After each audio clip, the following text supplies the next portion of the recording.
Diyos ko, saan ka ba galing? Kanina pa ang lakas-lakas ng ulan, ngayon ka lang dumating. Kanina pa ako nababahala rito na baka tangayin na yung bahay natin. Pambira ka naman, Gibo, oh. Hindi naman tatangi ng bahay natin eh. Matibay to. At saka, galing kasi ako kay pareng Alfred. Nanghiram ako ng pera. Ay, nako, magbanlaw ka na. Basang-basa ka na ng ulan, oh.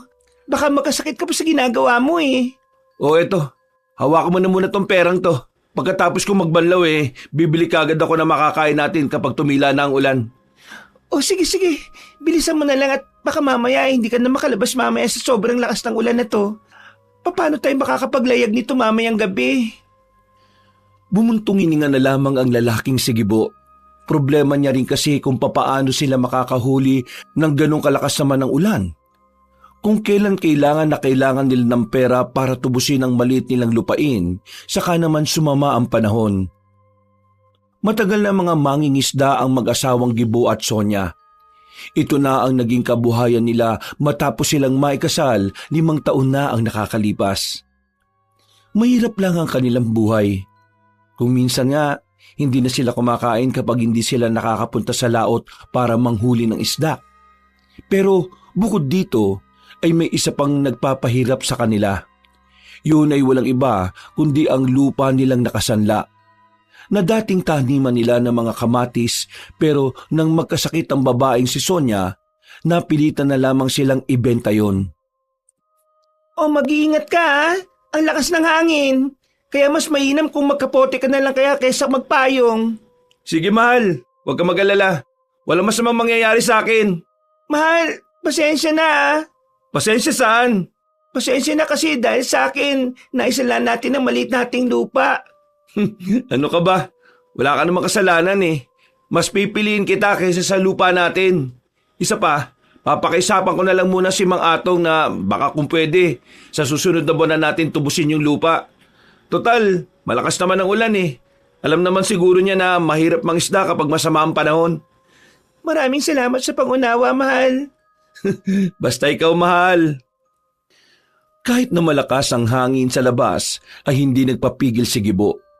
Kailangan niya makabili ng pagkain nung hapon na yun. Dahil kung hindi, mahihirapan na siyang makabili kapag gumabi na. Ramdam niya ang hagupit ng hangin habang naglalakad siya. Para siyang tatangayin. Mabuti na lang at nakakapote lang siya at hindi nakapayong. Sa bilis ng lakad niya, nakarating agad siya ng palengke. Marami ng tao, siksikan.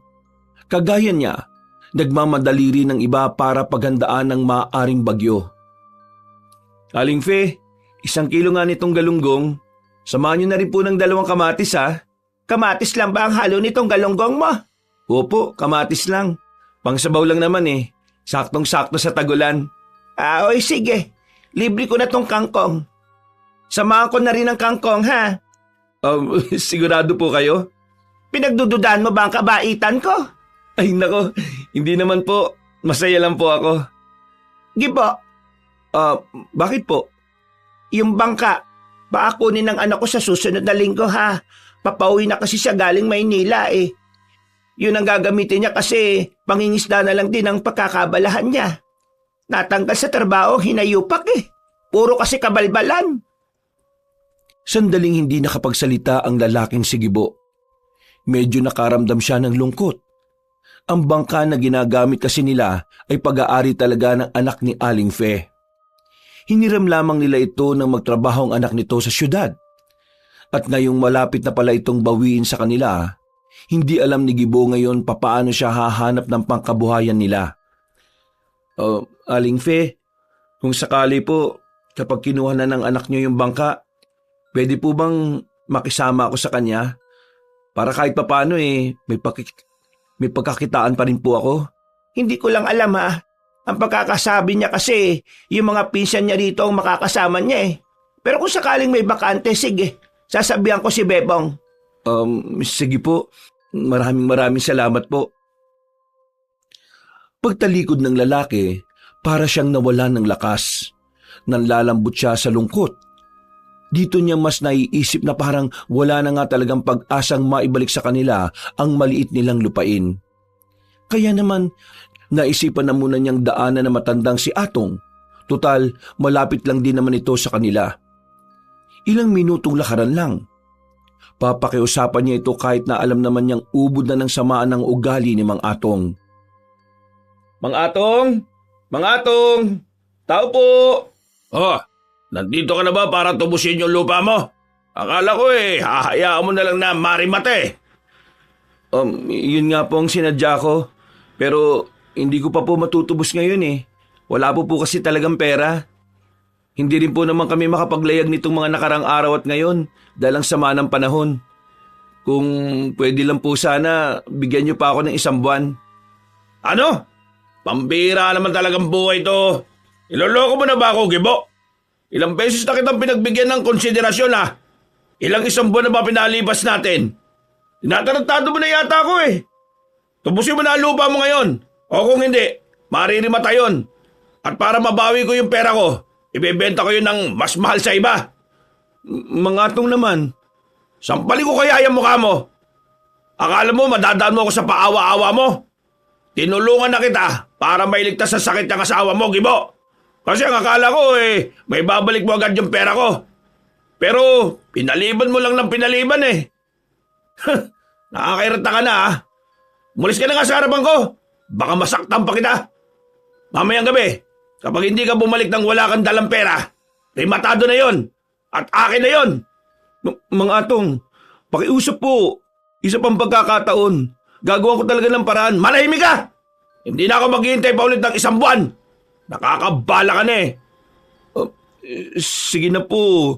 Parang awa. Huwag mo na nga akong hawakan! Parang awa niyo na po. Isang malakas na suntok sa panga ang ginawa ni Mang Atong sa kanya. Natumba siya sa gilid. Nalaglag pa ang daladalang supot na may laman ng galunggong. Kahit nahihilo, mabilis na dinampot yun ni Gibo. Hindi na siya nakapagsalita pa nung oras na yon. Nagulat siya sa ginawa na matanda. Kung hindi mo ibibigay sa akin ang pera ko mamayang gabi, akin na ang lupa na yon at ipagbibili ko yun sa iba ng mas mahal. Kapag bumalik ka para magmakaawa, hindi lang yan ang gagawin ko sa iyo. Umalis na lamang si Gibo ng bakuran ni Mang Atong. Hinugasan na lamang niya sa ulan ng mga galunggong na nabahiran pa ng putik. Ang tangi na lamang niyang nagawa ay ang umiyak. Hindi na niya alam kung anong gagawin niya. Pakiramdam niya, pinagsasaraduan siya ng oportunidad. Na-question na nga rin niya ang Diyos. Nagtataka siya na kung bakit kung sino pa ang naghihikahos, siya pa ang mas lalong pinahihirapan. Nang makabalik na siya sa kanilang bahay, nagpapanggap siya na walang nangyari. Lahat ng mga nangyari ay hindi niya na rin sinabi kay Sonia. Kahit ang tungkol sa pagbawi ng bangka. Naku, nakakapoti ka na nga basang-basa ka pa rin. Magbanlaw ka nga ulit. Hindi na. Magpapalit na lang siguro ako ng suot. Medyo nilalamig na rin kasi ako eh. Oh, ayos ka lang ba, mahal? Oo. Ayos naman ako. Bakit? Pakiramdam ko hindi eh. Sus, ano ka ba? Bakit naman ako hindi magiging maayos? Nandyan sa harapan ko ang maganda kong asawa. Iyak ka na naman sa kakaganyan mo eh. Kakalabitin mo na naman siguro ako mamayang gabi kasi malamig. Galing mo ah. Bakit mo alam? Tumigil ka na nga. Sige na, magbihis ka na. Lulutuin ko na tong galunggong para makakain kagad tayo ng maaga. Makalipas lang ng 1 oras, mas lalo pang lumakas ang buhos ng ulan. Mabuti na lamang ay simentado na ang bahay nila kahit na papaano. Kaya naman, hindi naman sila nababahala na baka tangayin sila. Masaya naman ang naging hapunan nila. Matagumpay na naitago ni Gibo ang ginawa sa kanya ni Mang Atong. Pero nang maalala niya na gabi na pala, dito na rin siya kinabahan. Dito na niya napagtanto na kailangan pala niya ng pera. Masyado siyang nalibang sa pakikipagkwentuhan sa kanyang asawa. Mahal, ngayon na ang huling gabi na kailangan nating tubusin ang lupa. Mahal, kung hayaan na lang kaya natin yon. Hayaan? Hindi pwede. Sayang yun. Isa pa, bigay sa'yo ng lolo mo yun nung nabubuhay pa siya. Naisip ko kasi yung lupa lang na yun talaga ang nagpapahirap sa atin eh. Wala tayong masyadong tulog kakaisip dun. Palagi tayong natataranta kapag napag-uusapan yon. At palagi tayong konsumido. Siguro, ito na yung tamang panahon para tanggapin na lang natin na hindi na talaga yun para sa atin. Kasi wala naman na tayong magagawa eh. Hindi na natin mapapakiusapan si Mang Atong. Iniisip ko na lang na yung lupa, binigay lang naman sa akin ni Lolo yung para magamit ko sa ibang bagay. At yun na nga yung nangyari sa akin na nagkasakit ako. Doon natin yun ginamit. Sigurado ka ba sa sinasabi mo? Hindi ba mahalaga sa iyo yung kamatisan? Mahalaga. Pero mas mahalaga sa akin ang kapayapaan ng utak natin, no?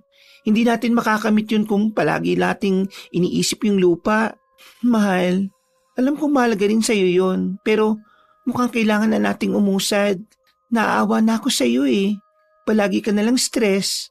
Palagi ka na lang nagmamakaawa kay Mang Atong para lang doon.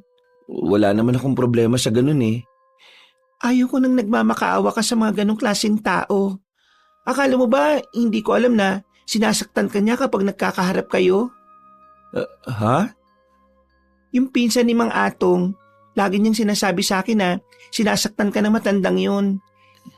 Hindi ko na nga lang sinasabi sa iyo na alam ko kasi ayaw kong maramdaman mo na kawawa ka.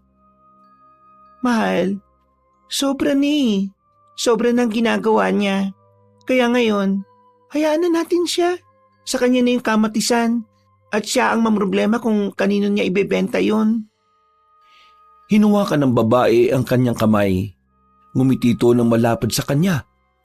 Naramdaman ni Gibo ang pagiging panatag ng kanyang kalooban. Lumuwag ang kanyang paghinga. Gumaan din ang kanyang pakiramdam. Minsan, sa buhay natin, kailangan nating tanggapin na may mga bagay na kailangan na nating pabayaan mawala.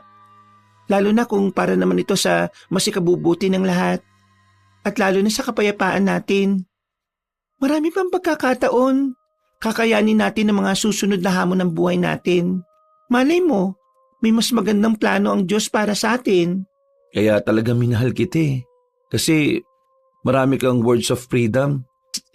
Mahal, words of wisdom, hindi freedom.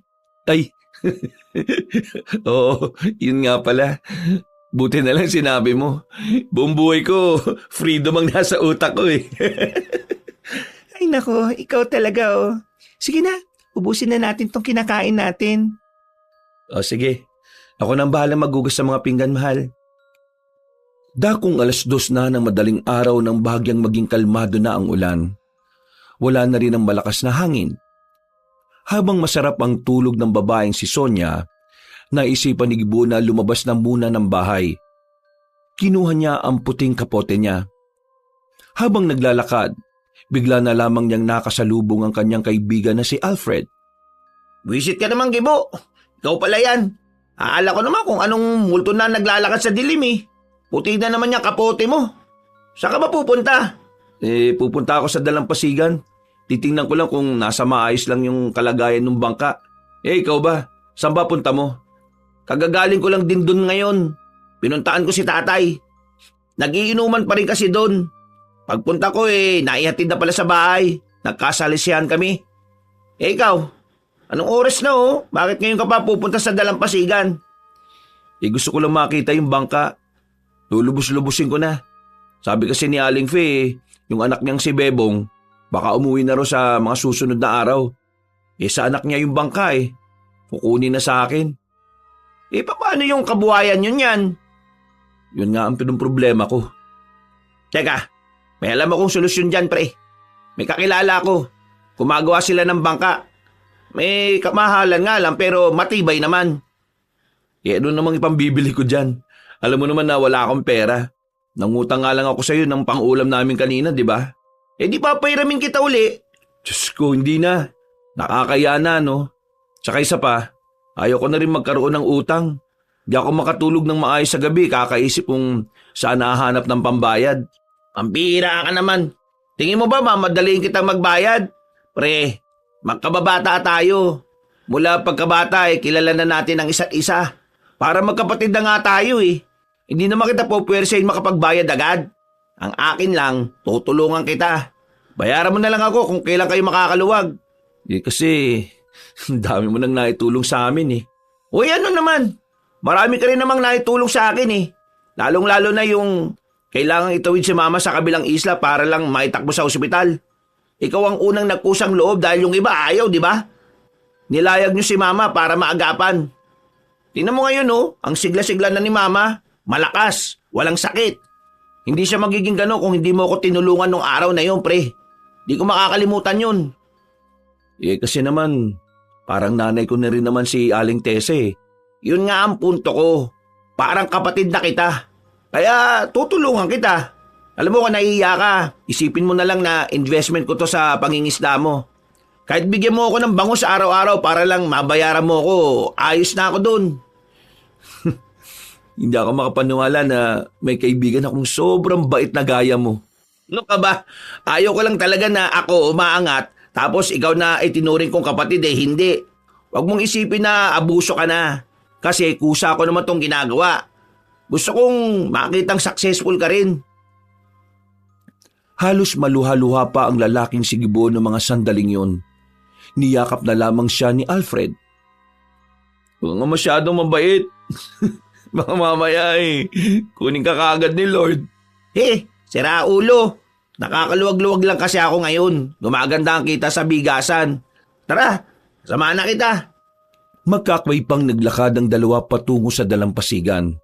Nang makarating na sila roon, nilapitan agad nila ang bangka ni Gibo na pinangalanan niyang Masikap. 3 taon din sa akin tong si Masikap eh. Nakakalungkot pero kailangan ko talaga siyang ibalik sa amo niya. Kapag nakabili ka na ng bagong bangka, anong gusto mong ipangalan sa kanya? Gusto ko siyang pangalanan na Masipag. Uy, bakit naman masipag? Masipag? Kasi masipag ka. Yung perang ipambibili ko ng bagong bangka, galing sa kasipagan mo. Pambira ka naman. Pero, sige, ayos lang din. Maganda, makahulugan. Ito kasing si Masikap. Kaya Masikap ang pinangalan ko sa kanya. Grabe yung pagsisikap na ginawa namin ni Mrs. para lang makaahon araw-araw eh. Kaya naman, Napatigil ang lalaking sigibo nang biglang may marinig siyang 2 sanggol na umiiyak. Napalingon siya sa paligid. Para bang meron siyang hinahanap. Bagay na ipinagtaka naman ni Alfred. Uy, ano bang meron? Tinatakot mo ko Teka pre, hindi mo ba naririnig? Naririnig ang alin? Ang hampas ng tubig? Hindi, may naririnig akong iyak ng 2 sanggol pre. Ha? Pre naman, wala naman ako naririnig Nananakot ka na naman Hindi pre, meron talaga akong naririnig. Parang lumingon ang lalaking sigibo sa dagat. Doon niya naririnig ang iyak ng 2 sanggol. Iyak na hindi niya alam kung papaanong mapupunta sa katubigan. Nandun sa gitna Baliw! Paano naman magkakaroon ng sanggol sa gitna ng dagat, pre?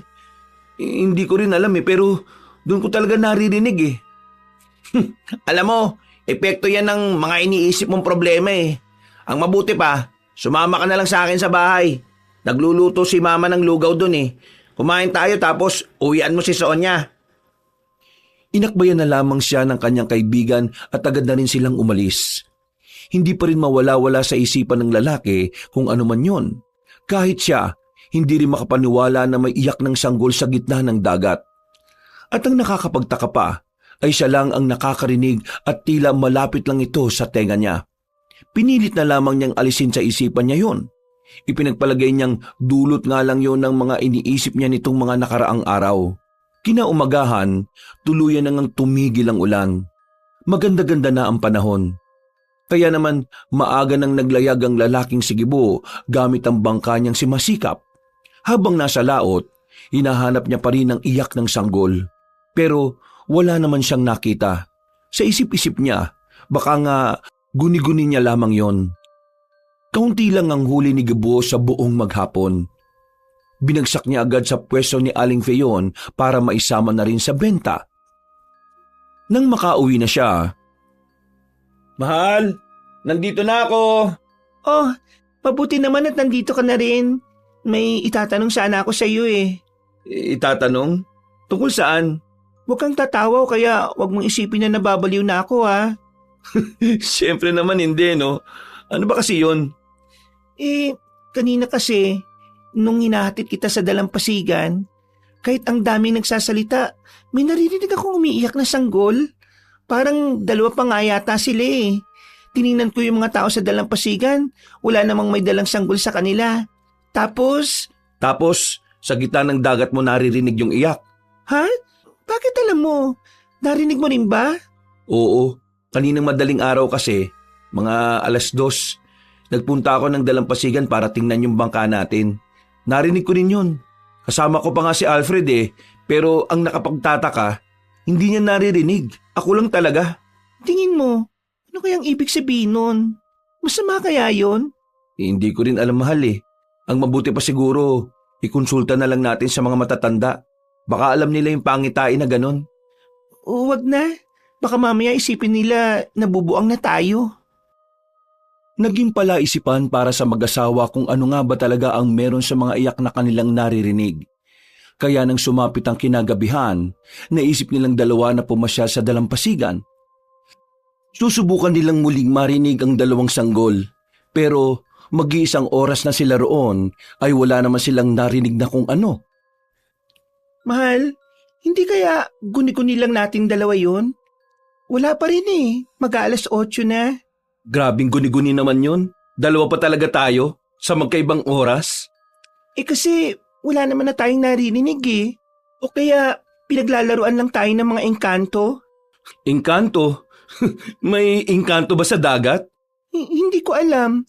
Basta baka ganun. Mahal, sinasabi ko na nga sa'yo, kumonsulta na tayo sa albularyo. Kasi baka mamaya... Wag na nga. Parang hindi mo naman kilala mga tao dito sa atin Makita lang sila na parang kakaiba ka.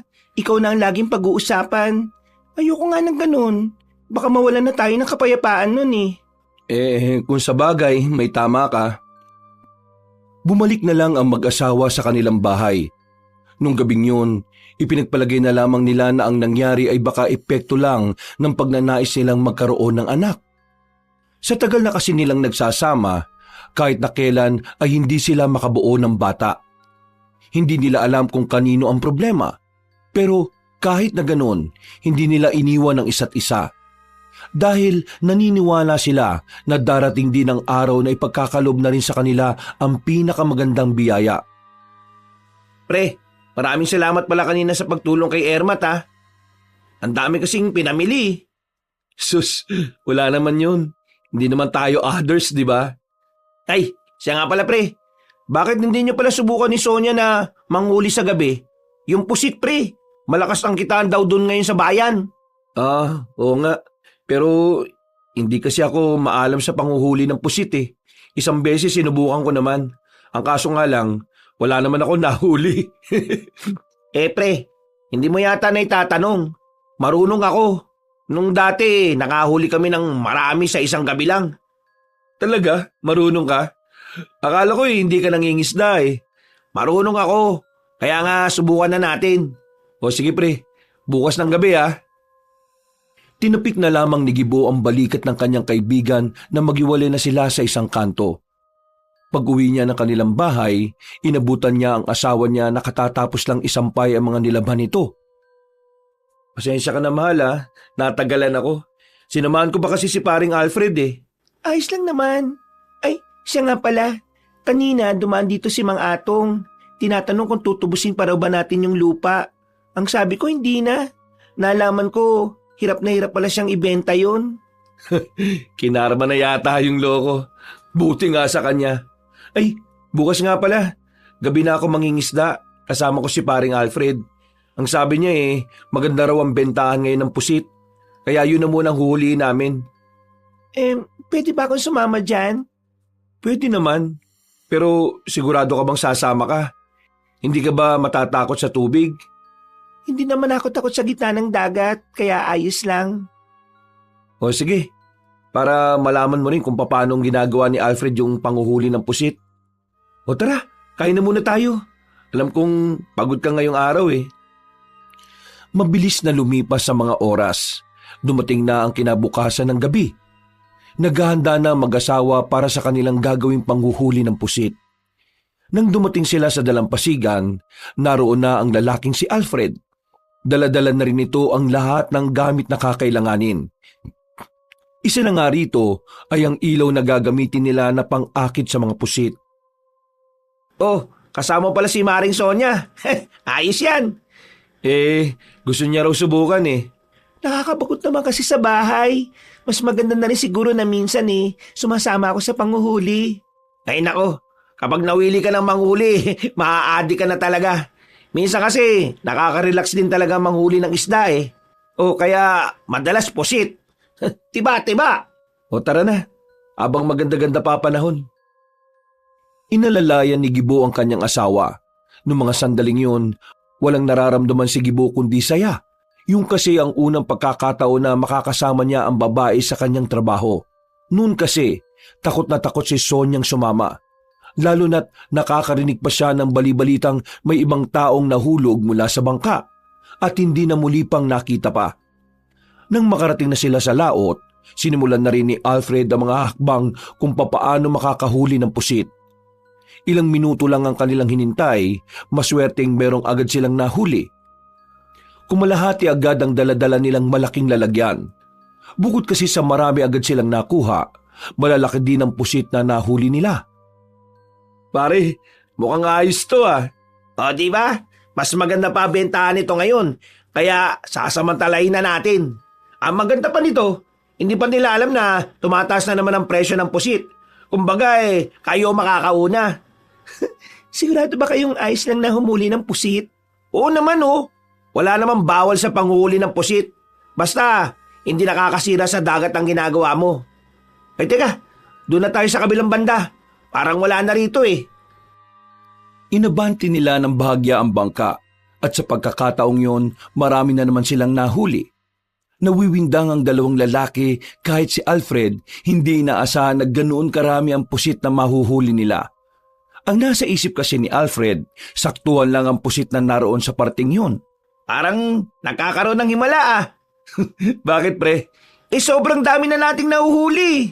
Baka si Sonya lang talaga ang swerte. Oh, alam mo na. Huwag mo na pakawalan niya si Sonya. Maya-maya lang din ay naisipan na rin nilang umuwi. Para sa kanila ay sobra na sa sapat ang kanilang nahuling mga pusit. Masaya ang mag-asawa noong mga oras na yon. Nagkaroon na naman ng kaalaman si Gibo na magagamit niya sa susunod na pangingisda. Palis na sana sila sa laot nang bigla na namang marinig ng mag-asawa ang umiiyak na sanggol. Mahal, naririnig ko na naman. Ang alin pre? Yung ano? Yung iyak ng sanggol. Pambira naman. Nananakot ka na naman eh. Hindi Alfred. Hindi siya nananakot. Naririnig ko rin kasi. Nako, nagsabwata na ang mag-asawa para pagtripan ako. Pre, seryoso. Nakakarinig kami ng iyak ng sanggol. At palagay namin, nandito lang sa laot. Nanlalaki ang mga mata ni Alfred na maging siya ay narinig na rin ang iyak ng dalawang sanggol. Agad nilang tinutukan ng ilaw ang bandang likuran ng bangka. At mula roon, nakita nila ang mas maliit na bangka na bigla nilang lumitaw doon. Nasa loob ng bangka ang dalawang sanggol. Gagi! Totoo nga! Pre, may sanggol nga! Wag! Sonya! Anong wag? Baka mamaya malunod yung dalawang bata. Wala tayong gagawin? Pre, kapag yung dalawang batang yan napahamak, kahit meron naman tayong magagawa, konsensya natin yan. Tama si Alfred. Paano kung may kakaiba sa batang yan? O anak pala ng kung sino yan at tayo naman ang mapahamak? Mahal, masyado ka naman nag-iisip ng kung ano-ano. Ang isipin natin ay kung ano yung nasa harapan natin. Ayan yung dalawang bata oh. Kapag inaanot pa yan, wala na tayong magagawa. O na. Tara, kunin na natin. Napapailing na lamang si Gibo nung oras na yon. Wala na siyang nagawa kundi ang pumayag na lamang. Kinuha nila ang dalawang bata. Nalaman nila na parehong batang lalaki pala ito. Sa tingin ni Sonya, tila kapapanganak pa lamang ng dalawa. Naku, sino kaya mga magulang ng dalawang batang ito? Mga wala namang puso yun. Pre, tingnan nyo oh. Parang kambal yata silang dalawa eh. Oo nga, kambal. Kambal na lalaki. Ampunin nyo na. Ha? Mahal, pwede ba tayo na lang ang umampun sa dalawang ito? Sonia, sigurado ka ba? Hindi ba dapat isurrender natin sila sa barangay? Kung isusurrender natin sila sa kanila, wala rin silang kikilalaning magulang paglaki nila. Kasi itatapon lang naman sila sa bayampunan eh. May tama si Maring Sonia. Nakikita mo naman yung mga batang palaboy sa bayan, di ba? Karamihan doon, galing ampunan. Nung lumaki-laki, inayaan na nilang makalabas. Ganun ang magiging kapalaran ng 2 batang yan kung ibibigay yan sa bayampunan. Gibo, mahal, sige na. Hindi ka ba naaawa sa 2 ito? Huminga ng malalim si Gibo. Pinag-iisipan niya ng maigi ang kanyang magiging desisyon. Hindi naman sa ayaw niyang kunin ng 2 bata. Sa katunayan ay gusto niya ring magkaanak kahit na ampun lang. Ang iniisip lang talaga niya ay baka merong magabol sa kanila pagdating ng araw. E paano kung lumaki yan sa atin tapos biglang kunin ng mga totoong magulang? Handa ka ba sa araw na yon? Naisip ko na rin naman yan. Pero oo, handa ko. Hindi ko naman iniisip kung anong mararamdaman ko noon. Ang mas iniisip ko ngayon ay yung 2 bata na ito. Oo na, sige na. Pumapayag na ako. Iyon oh, pre, ninong ako niyan ha. Hindi inakala ni Gibo na uuwi silang higit pa sa mga pusit ang madadala nila. Nang makabalik na sila, naninibago ang lalaki dahil meron ng maririnig na sanggol sa bahay nila. Nung mga sandaling yon, kahit na papaano ay nakakaramdam na ng kaligayahan si Gibo. Nakikita niya kasing masaya rin ang kanyang asawa. Malapad ang ngiti ni Sonia, bagay na lalong nakakapagpagaan ng kanyang kalooban. Ang 2 bata ay pinangalanan nilang Benji at Benjo. Mula nang dumating sa kanilang kambal, napansin nilang tila gumanda na rin ang takbo ng kanilang buhay. Sa mga sumunod na taon kasi, nagkaroon na ng sariling bangka si Gibo. Magaganda at masagana rin ang panguhuli nito sa laot. Bukod pa rito, nakakuha na rin sila ng pwesto sa palengke, na siya namang pinupwestohan ni Sonia para magtinda ng mga isda. Malaking pagbabago ang nangyari sa buhay nila. Hindi naman sila umunlad ng sobra. Sadyang kahit papano lang ay nakaluwag-luwag na rin sila. Ang pagkakaroon nila ng ampon ay hindi rin naman naging madali. Palagi silang usap-usapan sa kanilang baryo. Alam kasi ng lahat na hindi naman sila magkaanak. Kaya maraming nagtataka kung saan nanggaling ang 2 bata. Inamin na lamang nila ang totoo na inampon nila ang kambal. Pero hindi nila sinabi kung papaanong dumating sa buhay nila si Benji at Benjo. Nang nasa palengke sila, Oh, pusit-pusit! Pusit kayo dyan! Sariwang-sariwa pa to oh!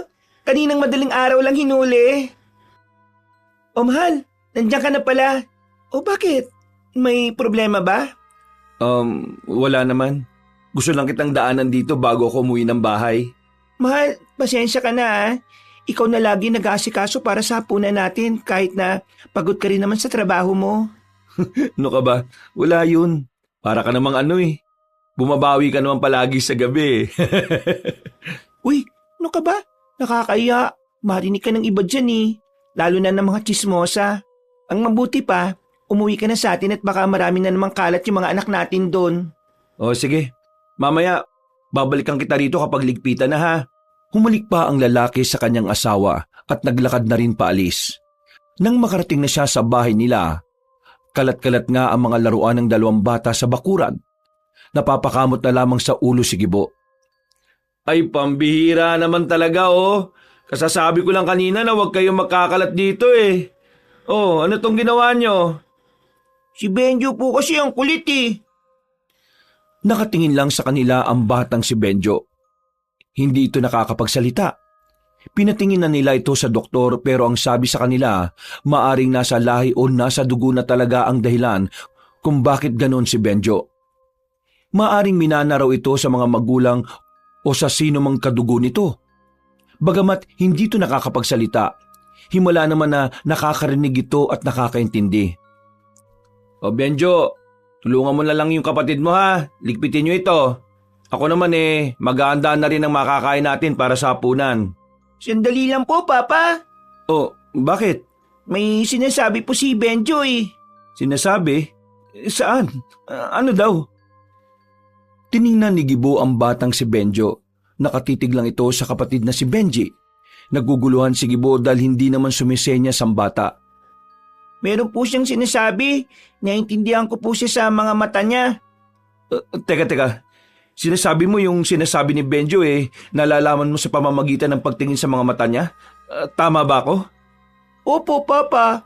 Yun po yung kakayahan ko. Ang maintindihan siya kahit na hindi siya nagsasalita. Kaya nga po minsan, nag-uusap kaming dalawa eh.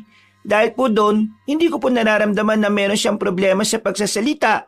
Iniisip ko na lang po na tamad siyang magsalita. Sige nga. Ano yung sinasabi niya ngayon? Ang sabi niya, sabihin ko raw po yung gusto niyang sabihin.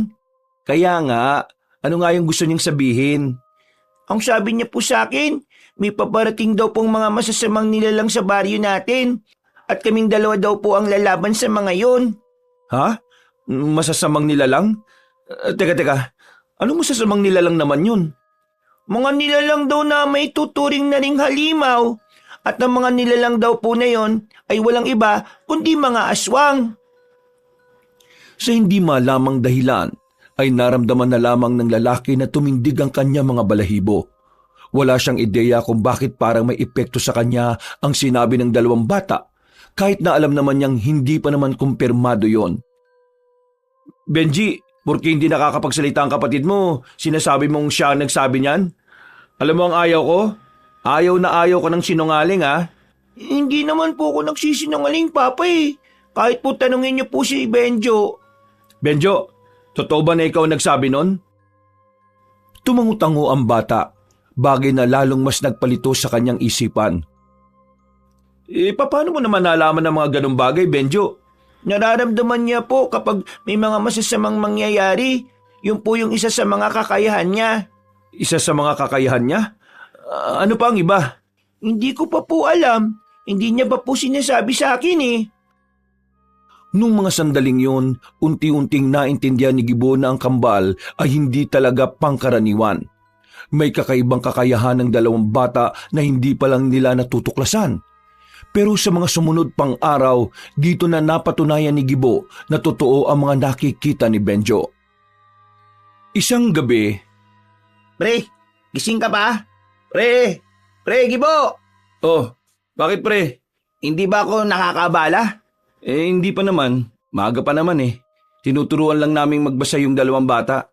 O bakit? May problema ba? Pre, nabalita mo na ba yung nangyari sa anak ni Bebong? Kay Bebong? Anak ni Aling Fe? Hindi pa. Bakit? Ano ba nangyari? Wala na anak ni Manang Fe, pre. Ha? Teka. Layo nga muna tayo, baka marinig ng dalawang bata eh. Tara, dito tayo. Paanong nawala? Anong nangyari? Yung mga mangingisda sa dalampasigan, naglagay na muna ng karatula doon na bawal na munang pumunta sa laot. Doon kasi namatay si Bebong eh. Ang sabi ng mga kasama niyang nakaligtas, may malaking ibon daw na dumagit kay Bebong. Ibig kong sabihin, akala nila malaking ibon, pero aswang daw pala na lalaki. Ha? Aswang talaga? Oo pre, yun ang sabi ng mga kasama ni Bebong. Dinagit daw eh. Tapos, nakita na lang nila kaninang umaga. Inanod na sa dalampasigan. Wala nang buhay. Daming kalmot sa katawan, pre. Tapos, nakabukaan tiyan. Grabe. Brutal. Kaya nga, pre, huwag ka na munang mangisda. Lalong-lalo na sa gabi. Totoo nga? Ha? Ang alin? Pre, maniniwala ka ba kapag sinabi ko sa iyo itong aswang na ito nakita na ni Benjo sa pangitain niya? Teka, so totoo yung sinasabi mo na may kakaibang kakayahan itong si Benjo? Yun nga ang napagtanto ko, pre. Dahil sa kwento mo, unti-unti na akong naniniwala na hindi nga talaga pangkaraniwan yung dalawang bata. Lalo na si Benjo. Nakita na kasi niyang may masamang nilalang daw na darating sa baryo natin. Tapos, biglang nangyari yung sa anak ni Manang Fe. Pre, gifted yung anak mo. Anong gifted? Malalagay ang buhay nila sa peligro sa ganong kalagayan nila. Pero pwede rin naman nilang magamit yun para makaiwas sa kapahamakan, di ba? Kailangan walang makakaalam ng kakayahan ng kambal. Kapag nagkataon, maraming tao ang manggugulo sa amin para lang alamin ang mga kapalaran nila. Makakaasa ka pre. Wala akong pagsasabihan. Pero pre, bukas punta tayo sa unang burol. Malapit kayo sa isa't isa ni Manang Fe, di ba? Gagaan ang pakiramdam niya kapag naroon ka. Oo, sige. Pupunta talaga ako. O paano? Alis na ako. Pumunta lang talaga ako dito para pigilan kang pumunta sa laot ng ganitong oras. Sige pre, maraming salamat ah. Nang umalis na ang lalaking si Alfred, napahawak na lang sa dibdib ang lalaking si Gibo. Bigla na lamang kasi siyang kinabahan. Nababahala siya para sa kaligtasan ng kanyang anak. Dahil kung totoo ngang dumating na ang mga salot na nilalang, hindi malabong puntiryahin ng mga yun ang dalawang bata, lalo na't merong nalalaman ng kambal sa mga aswang. Kinabukasan, maagang nagising si Gibo para tulungan ang babaeng si Sonia sa pagbubukas ng pwesto nito sa palengke. Habang ang kambal naman ay iiwan na lang muna nila saglit. Habang naglalakad, binuksan ni Sonia ang usapan tungkol sa nangyari kay Bebong. Nakakaawa naman si Bebong, no? Ang brutal na nangyari sa kanya. Totoo ba talagang aswang ang pumaslang sa kanya? Yang sabi ng mga kasama niyang nakaligtas, aswang daw talaga eh. Grabe, nakakatakot naman ang mga aswang na yun. Kaya ikaw huwag ka na munang mangingisda ngayon. Hanggat hindi nahuhuli yung aswang, huwag kang pupunta sa laot.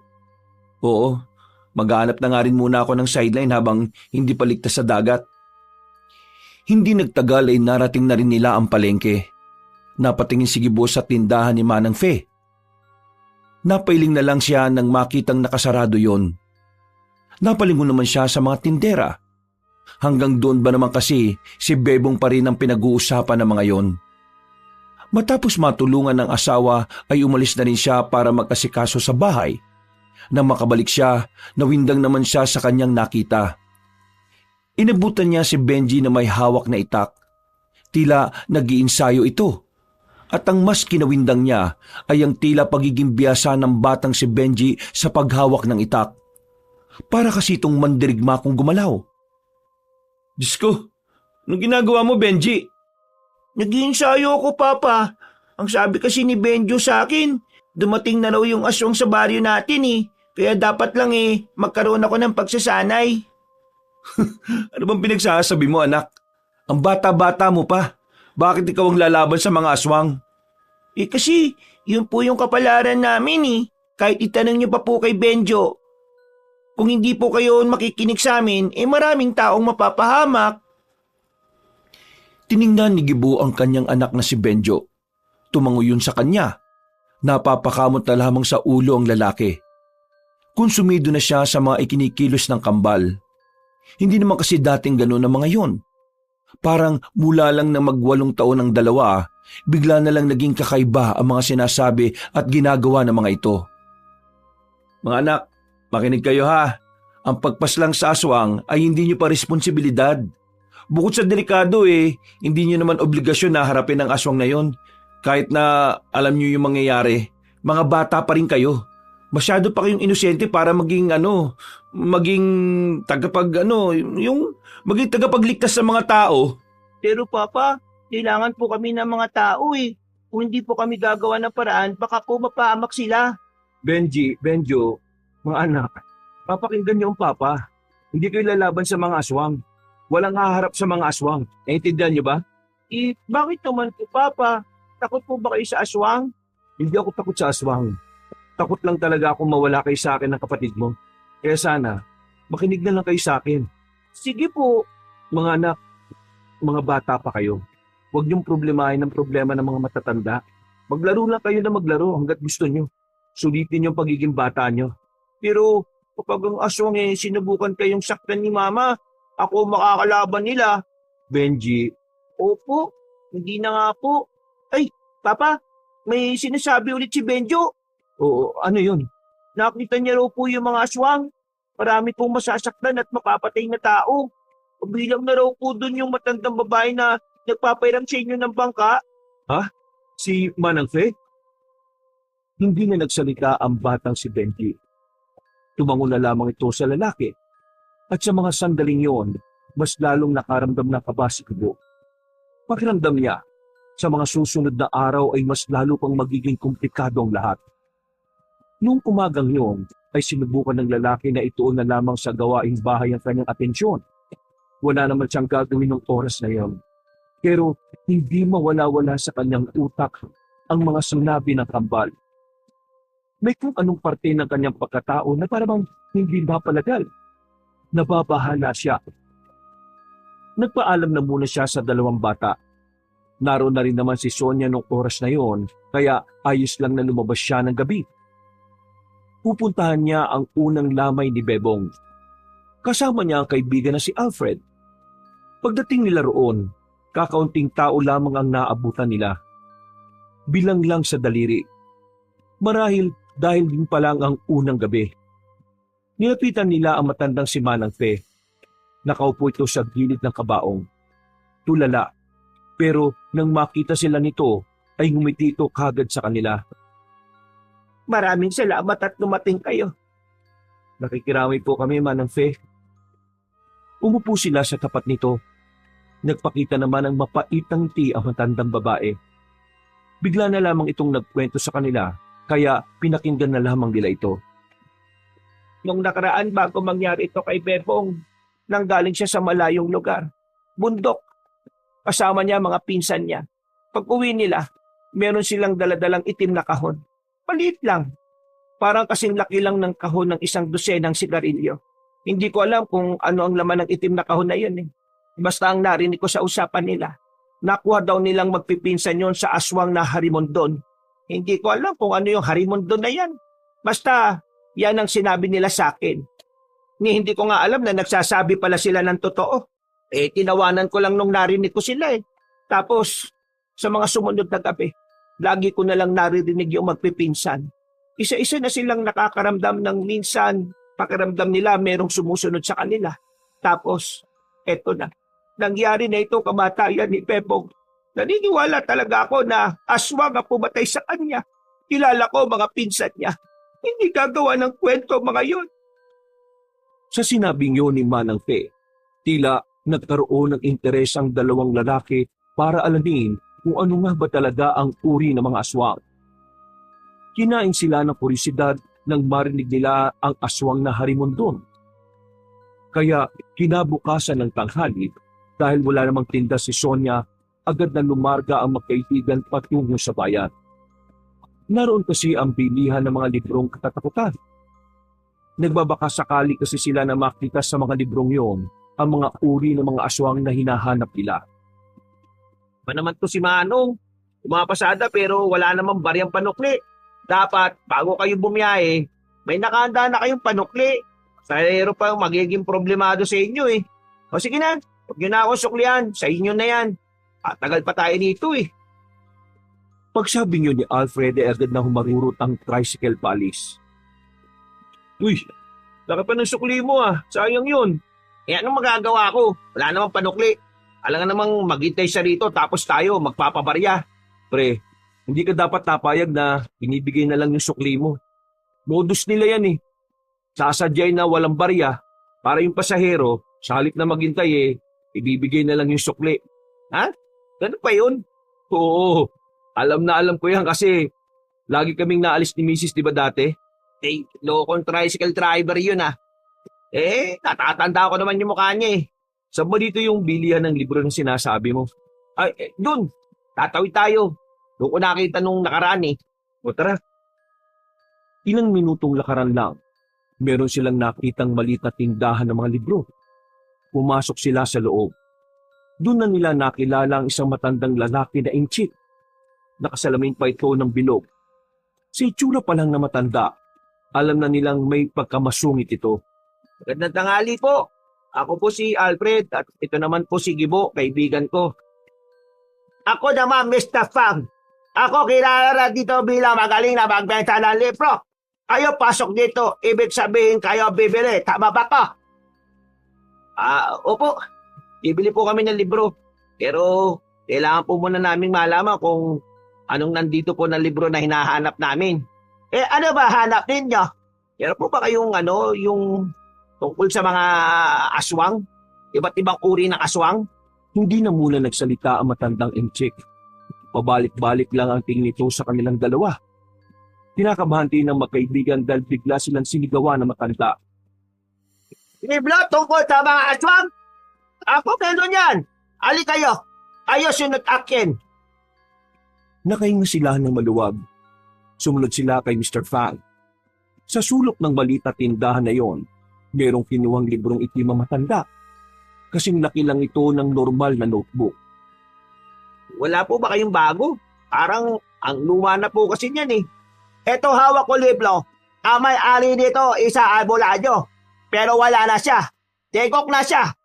Pero bago siya titigok, bili ko to sa kanya. Kaya ito mahalaga sa akin. Hindi ko to basta benta sa mga walang kwenta tao. Bago ko to benta sa inyo, tanong ko muna, bakit gusto nyo libro tungkol aswang? May gusto lang po kaming pag-aralan. Yung isa kasi namin kakilala, pinatay po ng aswang sa mismong laot. Pinatay na aswang? Nakto, di na yan bago.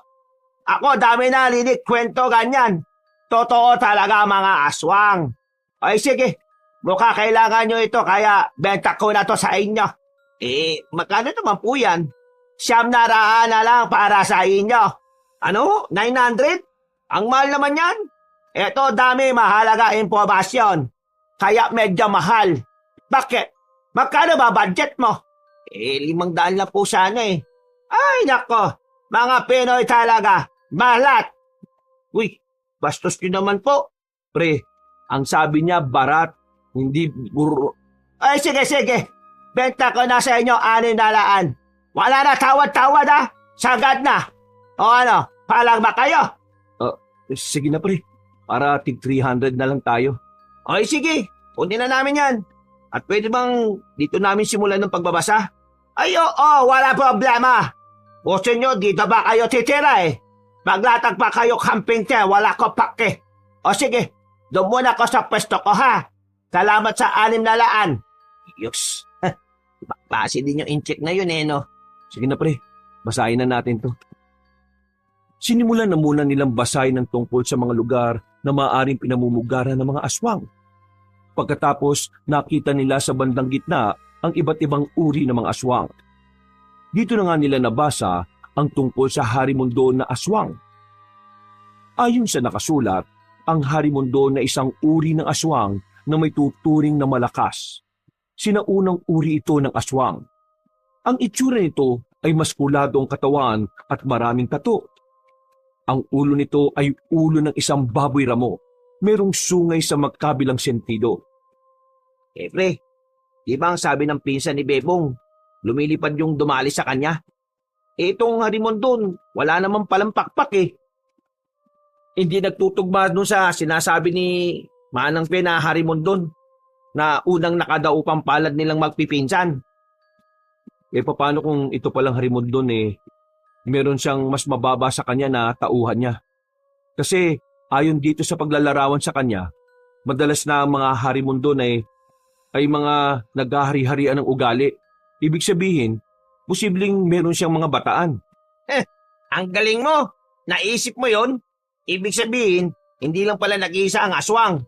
Pero pre, ang problema, nasa na yung itim na kaon na sinasabi ni Manang Fe? Yun ang hindi natin alam eh. Baka mamaya, hanggat hindi nila nababawi yun, mameste sila sa atin. Ay, o nga no. Malaking problema nga yan. Di, kailangan nga nating mahanap talaga yun. Isasauli ba natin?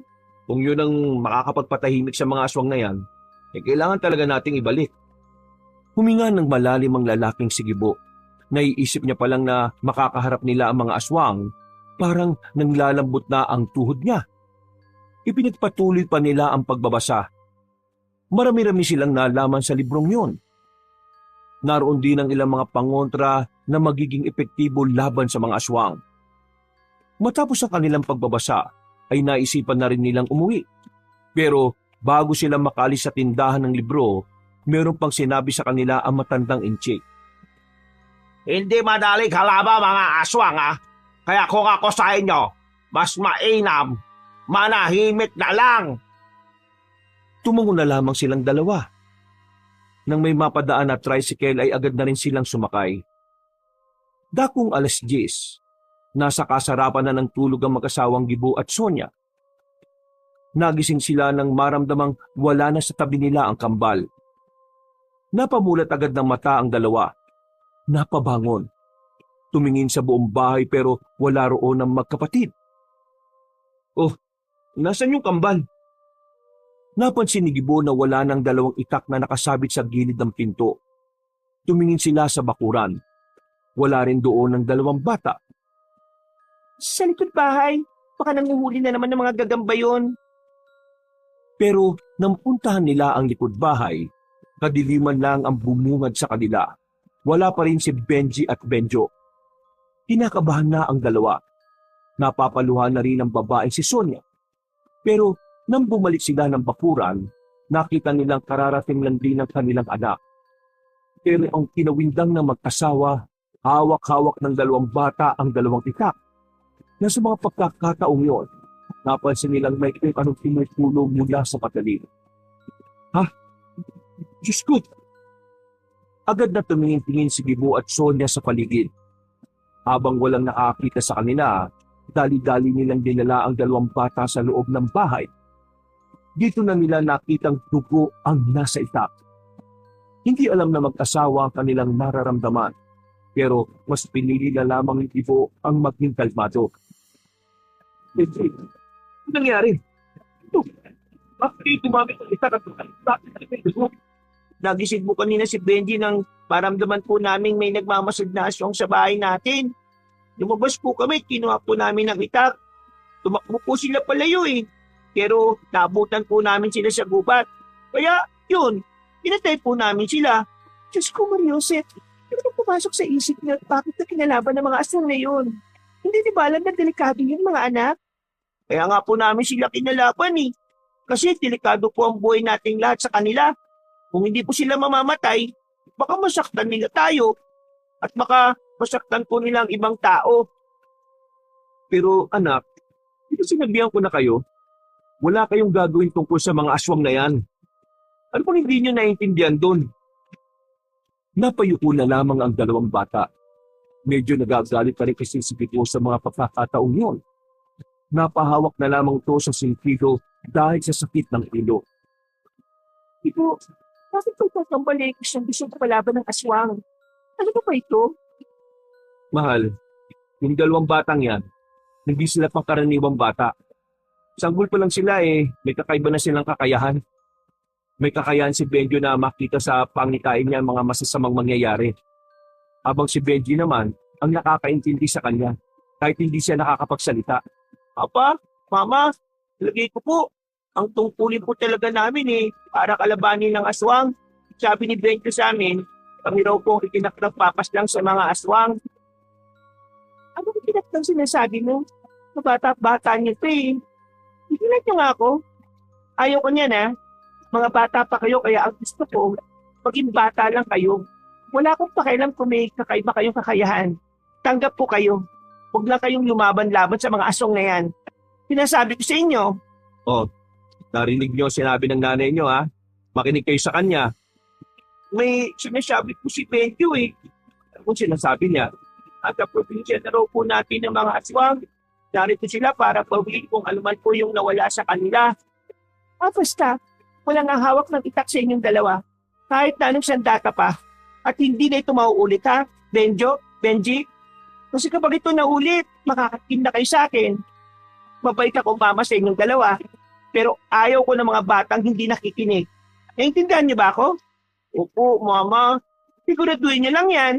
sige na, magbukas na kayo ng kamay. Wala dapat makalam na meron kayong pinaslang na aswang Intindihan niyo? Noong mga sandaling yon, nawindang ang lalaking si Gibo. Isang malaking tanong at palaisipan para sa kanya kung paano pinaya ng dalawang bata na 8 taong gulang na patayin ang mga mapapangis na nilalap.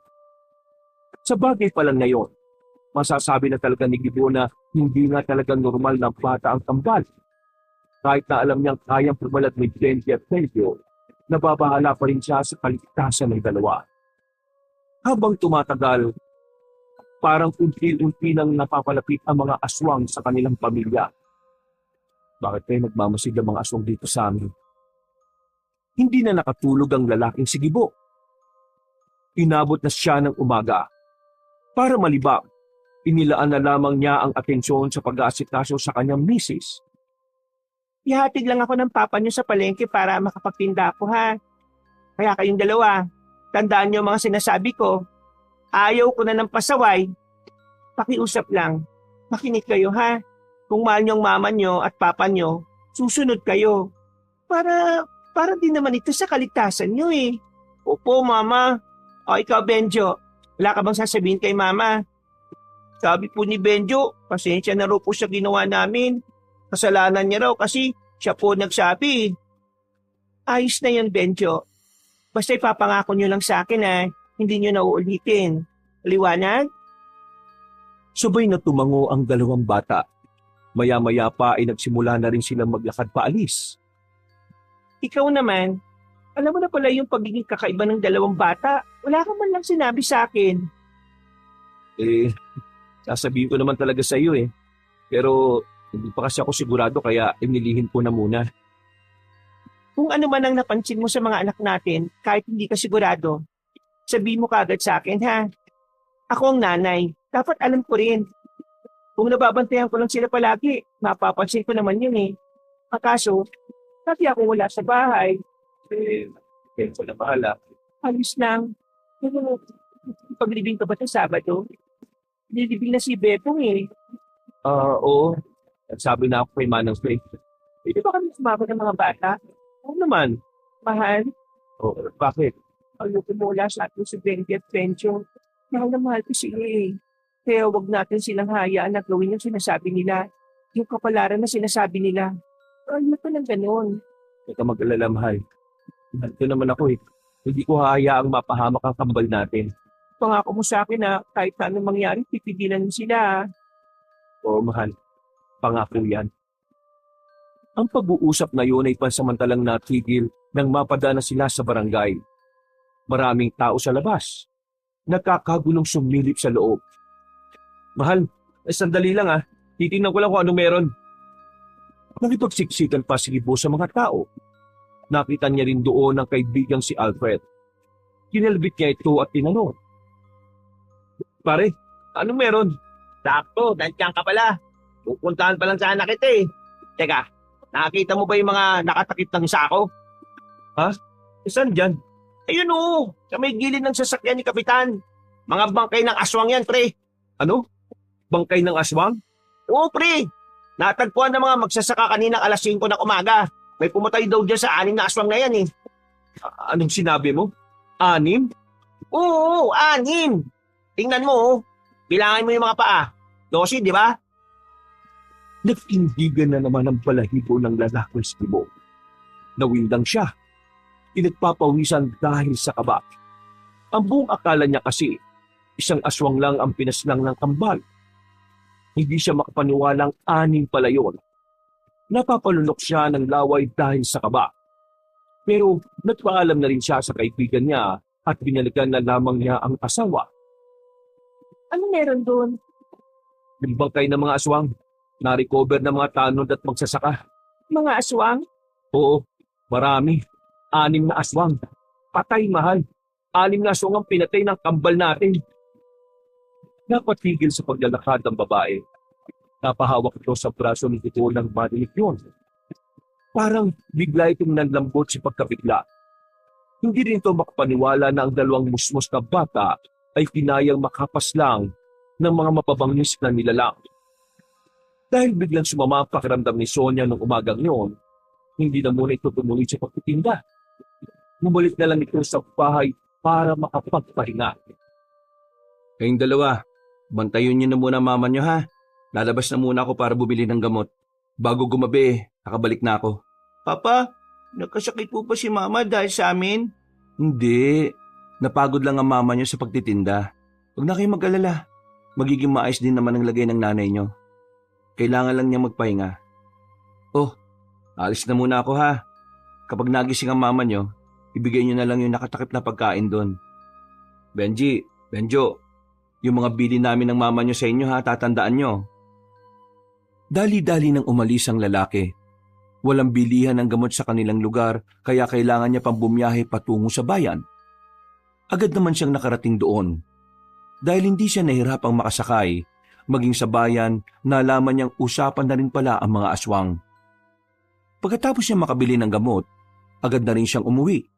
Kaso, yung sinasakyan niyang tricycle ay hindi na nagawang makapasok pa ng kanilang baryo. Bigla na lang din kasing umulan na malakas. Lulubog ang gulong sa lupa kung pipilitin pa. Nakakainis naman talagang buhay to. Malapit na ako, bigla pang umulan. Biglang merong lalaking nakasilong din sa kinalalagyan niyang kubo. Hindi niya kilala ang lalaki. Mas lalong hindi niya ito namukaan nang humina ang ilaw sa poste na nasa tapat nila. Pwede ba makisilong, pre? Ha? Oo naman. Lakas ng ulan, no? Oo nga eh. Mukhang masama na naman ang panahon. Siguro, kung ganito kalakas ang ulan ng gabing yun, hindi mamamatay yung lalaki. Ha? Yung bebong? Kilala mo si Bebong? Oo, kilala ko siya. Kaano-ano mo siya? Kung malakas ang ulan nun, hindi sila pupunta ng laot. Kaso, magganda-ganda ng panahon nun eh. Nagkaroon tuloy ako ng pagkakataon para gawin ang binabala ko. Napatingin bigla si Gibo sa lalaki. Maraan din itong lumingon sa kanya. Napaatras si Gibo. Hanggang sa mapadikit na siya sa puno ng nyog. Kinakabahan na siya noong mga oras na yon. Hindi na nga niya naramdaman na nababasa na pala siya ng ulan. Sino ka? Sino ako? Di mo na kailangan malaman. Ang mahalaga, mapapatay ko ang ama ng kambal na magiging hadlang sa mga plano namin. Saktong kumidlat. Nakita niyang nagbago na ng anyo ang lalaking kaharap niya. Hindi na siya nagsayang ng sandali. Tumakbo na siya paalis. Malayo-layo na siya pero laking gulat niya nang biglang nasa harapan na naman niya yon. Nakita niya ang malapad na pakpak ng lalaki. Kailangan mo mawala. Nang sa ganun mas lalong magkaroon ng dahilan ng dalawang bata na labanan kami. Kapag nangyari yon, mapapatay na rin namin sila.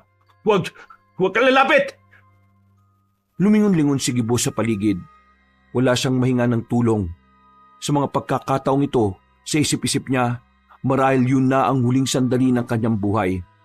Sa kakatras niya, natalisod siya at napaupo. Nakatingin lamang siya sa lalaking aswang. Magpaalam ka na sa mundong ito dahil mamamatay ka na! Akmang kakalmutin na siya ng aswang nang biglang dumating ang dalawang bata. Gamit ang itak, mabilis na tinaga ni Benji ang lalaking aswang. Tinamaan yun sa braso at agad na nakadistansya. Pero sa likod nito, naroon din pala ang bata namang si Benjo. Hinagupit naman ito sa bewang ang lalaki na naging dahilan para tumungtong na ito sa puno. Hayan, ganyan nga. Ipakita nyo kung gaano nyo kagustong pumaslang ng kagaya kong aswang. Mga anak, tama na. Ayoko mapahama kayong dalawa. Bakit kayo nakatingin lang? Lumusob kayo at patayin nyo ako mga bata. Anak, makinig kayo sa akin. Wag, hayaan nyo siya. Mukhang wala naman ako mapapala sa inyo Kaya sa susunod na lang tayo magkita kung handa na kayong labanan ako. At saka siya nga pala, tandaan niyo ang mukha ko Tandaan niyo ang pangalang Miyong. Umalis na rin ang aswang na si Miyong. Samantalang nanatili namang nakatayo ang mag-aama sa gitna ng malakas na ulan. Nang masigurong wala na nga ang aswang na yon, ay nagmamadali na rin silang bumalik ng kanilang bahay. Ang kaso, pagdating nila, nakabangon na pala ang babaeng si Sonia. Nakabang lang sa pintuan at tila alam na agad kung ano ang nangyari. Anong nangyari? Ano kasi? Magsabi kayo ng totoo. Papa, ako na po ba magsasabi o ikaw? Ako na. Pumatay na naman kayo ng aswang gamit ng itak na yan, ano? Mama, hindi po namin napatay Nakatakas po. Ilang beses ko bang sasabihin sa inyo na ayaw ko na kumakalaban kayo ng aswang? Ano bang mahirap intindihin sa mga sinasabi ko? Takot ako mapahamak kayo kaya iwasan nyo na ang mga aswang na yan, Benjo, sige na. Magbanlaw na muna kayo at magpalit ng damit. Akin ang mga itak na yan. Mag-uusap lang kami ng mama nyo. Sige na. Agad namang sumunod ang mga bata sa kanya. Pag-alis ng mga yon ay sa kanya ipinaliwanag sa kanyang asawa ang tunay na nangyari. Naglalakad ako pauwi galing sa bayan. Bumili ako ng gamot nang biglang bumagsak ang malakas na ulan. Nakisilong ako sa lumang kubo. biglang may lalaking nakisilong din. Yung lalaking yun pala, aswang. Siya yung pumatay kay Bebong. Papatayin niya rin sana ako kanina. Gagawin niya yun kasi gusto niyang magalit yung dalawang bata. Kapag nagalit yung dalawang bata, hahanapin nila malamang ang mga aswang. At dahil doon mas magiging madali sa kanila para tugisin ang dalawang bata kapag puno na ng galit ang puso ng kambal. At hinayaan mo na lang talaga na kalabanin nila yung aswang na yon. Hindi ko hinayaan. Bigla na lang silang dumating nang malapit na akong patayin ng aswang na yun Iniligtas nila ako. Pero pinigilan ko na silang lumaban ng dumistansya na yung lalaki.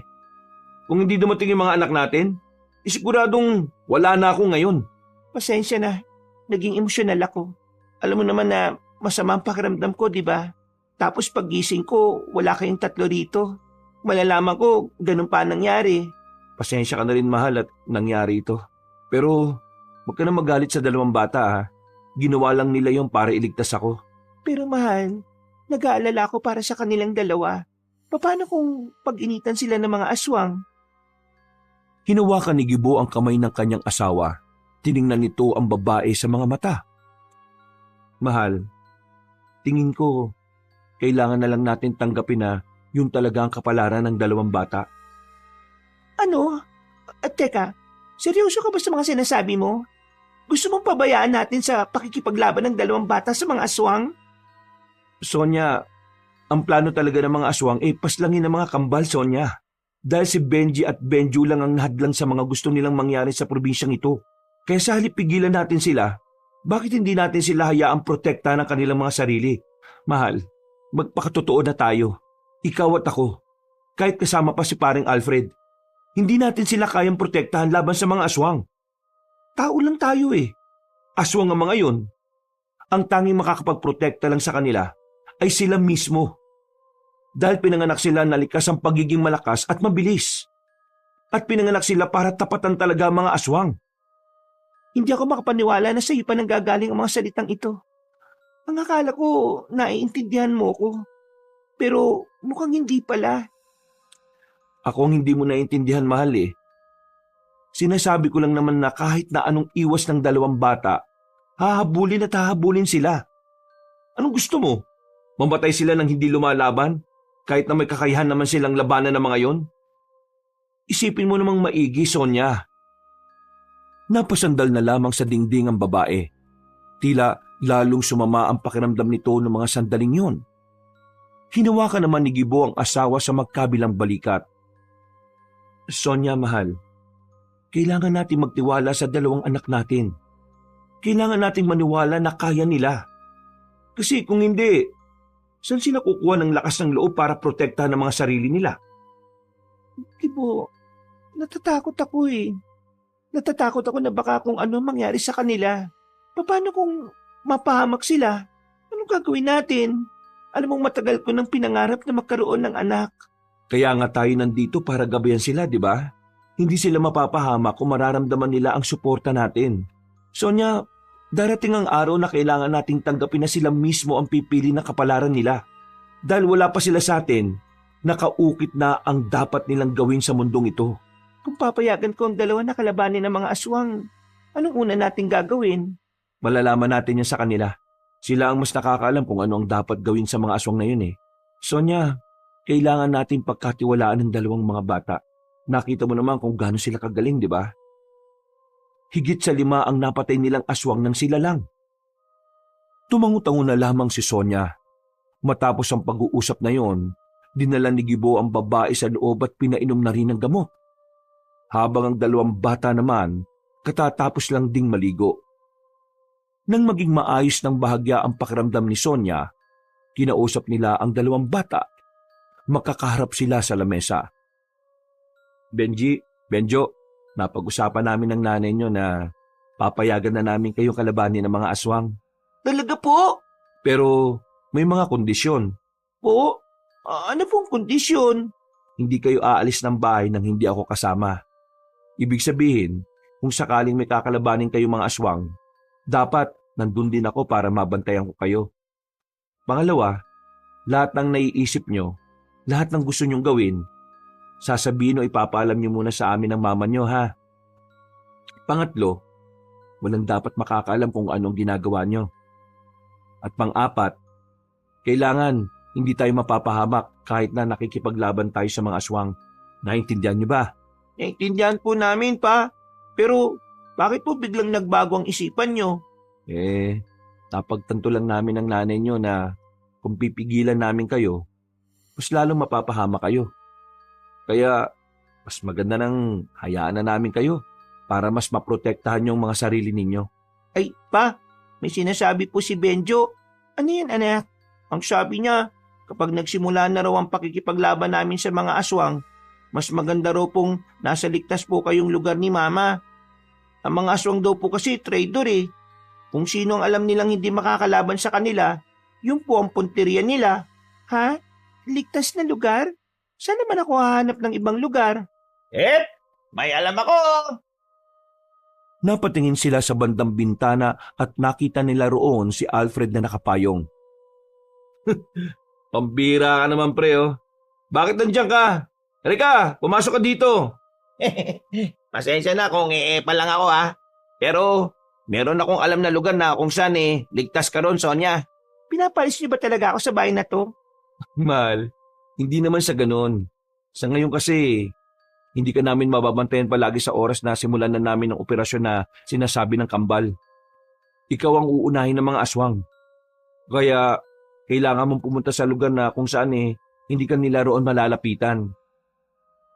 Paano ang pagtitinda ko sa palengke? Maring Sonia, ako nang bahala. Habang nangyayari pa tong problema na to, kung okay lang sa'yo, doon ka na muna sa bigasan namin sa bayan.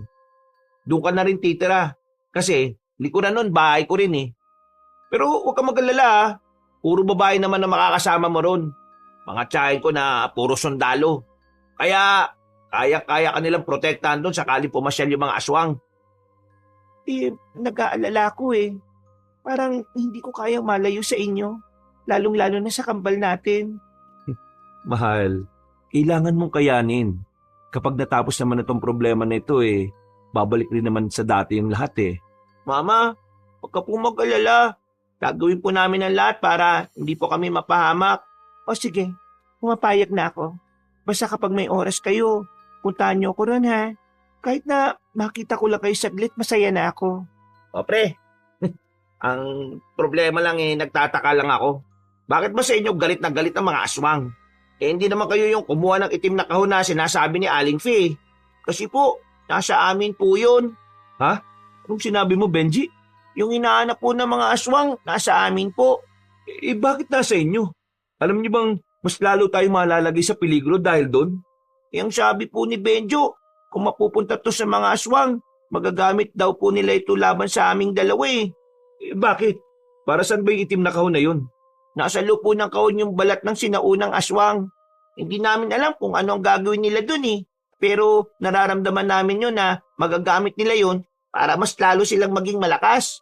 Kaya nang makita po namin yun sa daan, hindi na po kami nagdalawang isip na kunin yun. Nasaan na? Wala na po. Ha? Diyos ko, yaari na. Para hindi agad nila mapakinabangan, sinunog na po namin. Yung pong dahilan kung bakit gustong-gusto nila kaming mawala po sa mundo. Ay naku, masakit ang ulo ko sa inyo. Bakit hindi niyo sinabi sa amin ng nanay niyo? Wala pa po kasi tayong rules nun pa siya. Total, nangyari na naman yan. Paganda na lang natin kung ano yung mangyayari. Mahal, ihatid ka na namin sa sinasabi ni paring Alfred bukas dun sa bayan ha. Pagkatapos, sisimulan na rin namin ang mga dapat gawin. Ang sabi po ni Benjo, kailangan daw din po kayong turuan kung paano labanan ng mga aswang. Ano? Kami? Tuturuan nyo pa? Kayang-kaya namin yun. Hindi na kailangan. Pero pa, sabi ni Benjo, hindi mo raw po kaya. Nakita ka nga po namin nakaupo sa gitna ng malakas na ulanan habang pinagtatangkaan pa kayo ng aswang Ito naman, sinabi pa. O sige na Gibo, magpaturo na kayo sa kanilang dalawa. Di ba ang sabi mo, mas sila ang nakakaalam ng mga dapat gawin? Kaya ikaw, kayong dalawa ni Alfred, makikinig kayo sa kambal ha? Sa akin wala namang problema Paano kaya si tatay? Napaoo na lamang si Gibo. Natapos ang kanilang usapan ng maayos. Kinabukasan ng umaga, maagang nag-impake ang babaeng si Sonia. Maiyak-iyak pa ito nang makarating na nga sila sa bayan. Matapos silang maihatid si Sonia, dumiretso na sila agad sa kagubatan. Ay nanak, kailangan ba talaga dito tayo sa kagubatan? Ninong, hindi po tayo pwedeng mag-ensayo sa harapan ng bahay namin kasi makikita po tayo ng mga kalugar natin eh. O nga naman pre, kung talaga Sorry naman. Sabi ni Benjo, siya raw po ang magtuturo kay Papa. Ako naman ang kay Ninong Alfred. O sige na, turuan nyo na kami. Gamit ang yantok na magsisilbi nilang sandatang pangsanay, sinimulan nila ang kanilang pag-iinsayo. Pero sa kalagitnaan ng kanilang ginagawa, bigla na lamang nakaramdamang dalawang bata na kakaibang presensya sa kanilang paligid. Noong mga sandaling yun, alam na kagad ng kambal na aswang ang mga yun. Kaya agad nilang itinigil ang kanilang ginagawa. Papa, hindi na sila. Kailangan natin umuwi para kunin ang mga sandata natin. O, tara na. Hindi natin kakayanin kung yantok lang ang hawak natin. Pre, wati mo na si Banjo. Ako naman kay Benji. Hindi na po. Kaya na po namin. Benjo, tara na. Takbo na. Nawindang ang dalawang lalaki na makita nilang sobrang bilis ng takbo ng dalawang bata. Para sa kanila, hindi normal ang takbo ng mga yon. Umaripas na lang din ang takbo si Gibo at Alfred sa takot na maabutan sila ng mga aswang. Nang makarating na sila sa bahay, agad nilang pinagkukuha ang mga itak. Isinarado na rin nila ang pintahan at pinto. Sigurado bang susundan nila tayo hanggang dito? Hindi po sigurado. Pero ang mga aswang po kasi, kadalasan kami lumulusob kapag sa mga baryo eh. At masigit na malakas sila kapag bilog naman po ang buwan. Nakiramdam lang sila ng mga oras na yon. Walang dumating na aswang. Hanggang sa sumapit na nga ang kinagabihan. Dito na mas kinabahan ng lalaking si Gibo. Pabalik-balik ang kanyang tingin sa labas. Hindi siya mapakali. Papa, pero pangitain si Benjo ngayon lang. Pangitain? Ano yun? Sabihin mo anak. Ang sabi po ni Benjo, ngayong gabi raw po, magpapakita raw po ang pinakamalakas na aswang, ang Harimondon. Isang mabangis daw pong alimaw. Ano pa yung nakita niya? Mga dugo, sa lapag, sa kung saan. Pero hindi raw po niya alam kung kaninong dugo eh. Nakot pre, sa mapangitain ba yan? Pwede pong masama, pwede rin pong hindi. Kailangan po natin mag-ingat ngayong gabi. Hindi po tayo ligtas kung nandito lang tayo. Saan naman tayo pupunta? Kailangan po natin unahan sila. Unahan? Paano kung unahan? Sasalubungin po natin sila, Papa. Hindi ba parang delikado yung ganyan ang gagawin natin? Sabi po ni Benjo, mas delikado kung maghihintay lang po tayo dito eh. Nasasayang ang oras. Kung sasalubungin po natin sila, mas maunahan natin ang pagdating ng Harimondon. O pre, may puto nga yung bata. Paano kung marami sila? Magtiwala po kayo sa amin ng kambal ko. Kakayanin po namin sila. Anak, ano po talaga kayo? Gusto ko malaman para kung sakaling may mangyari masama, mas kilala ko na kayo. Nagkatinginan ng dalawang bata. Tumango si Benjo kay Benji. Dahilan para ipagtapat na ng dalawa kung ano ba talaga sila. Siguro po, hindi nyo naalata nung natagpuan nyo lang po kami sa laot. Kami po yung mga inkantong dagat. Inkantong dagat? Ano ibig sabihin nun? Ang mga inkantong dagat po ay nagmumula sa pagnanais ng kalikasan na makalika ng instrumento laban sa kasamaan. Ibig sabihin po nito, wala po talaga kami mga magulang. Kami po ay kusang nabuo para lang kalabanin ng masasamang elemento dito sa lupa. Ano mangyayari kapag tapos na ang misyon nyo dito sa lupa? Iiwan nyo na ba kami ng mama nyo? Papa, hindi po itong tamang oras para pag-usapan ng mga bagay na hindi pa dapat. Kailangan na po nating umalis. Sigurado po kung nasa gubat pa rin po yung aswang na nakalaban namin nung niligtas po namin kayo. Napapailing na lamang ang lalaking si Gibo. Sinunod na lamang din nila ang sinasabi ng dalawang bata. Lumabas silang muli ng bahay. Ibang daan na ang kanilang pinahak.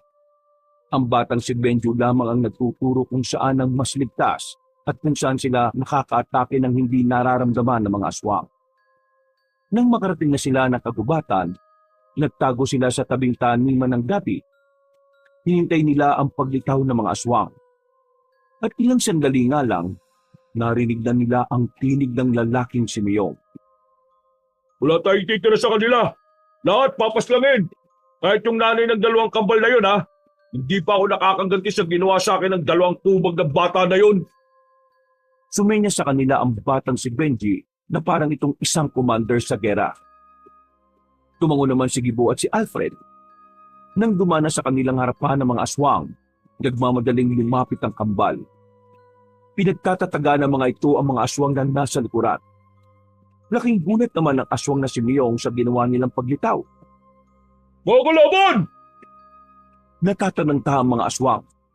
Noong mga sandaling yon, nagsimula na rin ang labanan sa pagitan nilang apat at ng mga halimaw na nilalang. Mabilis ang ginawang pakikipaglaban ng dalawang bata. Sa sobrang pagkamangha, walang magawa si Gibo at si Alfred. Napapangangan na lamang sila sa kanilang nakikita. Hindi nila inakalang kakayanin ng dalawang bata ang sandamakmak na aswang na yon. Nakarating sila sa open area kung saan direkta yung natatamaan ng sinag ng buwan. Sa parting ito, wala pa rin napapaslan na aswang ang dalawang lalaki. Kapag nag-aalagan kasi silang tumaga, inuuna na sila ni Benji at Benjo. Apa, bakit mo kayo sumama? Bakit ka ba nagtatanong? Hindi para tulungan kayong dalawa. Wala po kayo na itutulong eh. Kasi nakatunga ka lang pre. Ikaw din kaya?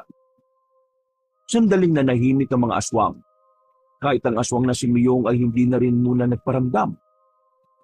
Magkakadikit lamang silang apat. Maya-maya lang, biglang umabante ang batang si Benjo. Kumuha ito ng bato sa gilid. Pinukul yun ng batang si Benjo sa dilim. Narinig na lamang nilang umaray ang aswang na si Miyong. Aray! Wisit ka talagang bata ka! Wisit! Harapin mo na kami! Huwag kang magpatago-tago dyan! Matapang ka lang kasi kasama mo tatay mo eh. At sino naman yung isa pang mukhang tanga? Ay, umayos ka ng sinasabi mo ha. Big boss kita sa bibig eh. Biglang lumabas ulit ang iba pang mga aswang na kasama si Miyong. At sa pagkakataong yun, mas marami na ito kumpara sa una. Nakakaramdam na ng kaba ang lalaking si Gibo at Alfred. Habang ang dalawang bata naman, kalmado lang. Kung umasta ay parang sanay na ito sa mga ganong uri ng laban. Mga anak, sigurado ba kayo? Sigurado bang kaya natin yan? Huwag po kayong mag-alala. Kami na pong bahala ni Benjo. Ingatan nyo na lang po mga sarili nyo ha. At kung sakali man kung may umatake sa inyo, kailangan nyo rin pong pumalag. Baka pa mauna pa kayo sa langit eh. O Benjo, tanda ka na. Tumango na lamang ang batang si Benjo. Maya-maya pa, nagpatuloy na rin ang labanan. Dinumog ng mga aswang ang dalawang bata. Pero kakaibang bilis na naman ang pinamalas ng dalawang ito. Wala pang 5 minuto, nakabagsak na ang mga aswang. Nanlalaki naman ang mga mata ng lalaking si Miyong. Hindi ito makapaniwala na 2 bata lamang ang makakaubos sa kanyang mga kasama. Pre, O bakit? kanina pa tayo dito pero wala pa tayong itutulong ha. Sabi ni Benji, mag-ingat na lang tayo eh. Baka yun na yung tulong natin. Sa bagay, lalaki ka aswang. Sumuko ka na kung ayaw mong magaya sa mga kasama mo. Anong sumuko? Nagpapatawa ka bang uhugin ka? Wala sa popularyo ng mga aswang ng pagsubo, no? Kung gusto niyo ako kalabanin, di kalabanin niyo ako hanggang kamatayan. Nagbagong anyo ng lalaking si Miyong at wala itong sinayang na pagkakataon. Mabilis nitong inatake si Benji. Pero agad namang humarang si Benjo para tulungan ang kambal. Nakailag ang magkapatid sa kinuwang pagkatake ni Miyong. At nang makahanap naman ng tamang pagkakataon ng kambal, agad-agad nilang inatake ng sabay si Miyong. Tinamaan ang aswang sa balikat at sa dibdib. Pero kahit na ganon, hindi pa rin nagpapatalo ang lalaki. Nagagawa pa nitong tumawa-tawa at asari ng 2 bata. Pero sa mga pagkakataong ito, walang panahon para sa laro si Benji at Benjo. Gusto na agad tapusin ng magkapatid ang laban na yon. Kaya naman, hindi pa man nakaka-recover si Miyong ay dali-dali na itong pinagtatataga ng magkapatid. Tinamaan ng aswang sa kung saan-saan na nagdulot dito para bumagal. Hingal na hingal si Miyong. Halatang halata na kahit na anong gawin ito, hindi ito makakapalag sa kambal. Anong klase mga nilala kayo?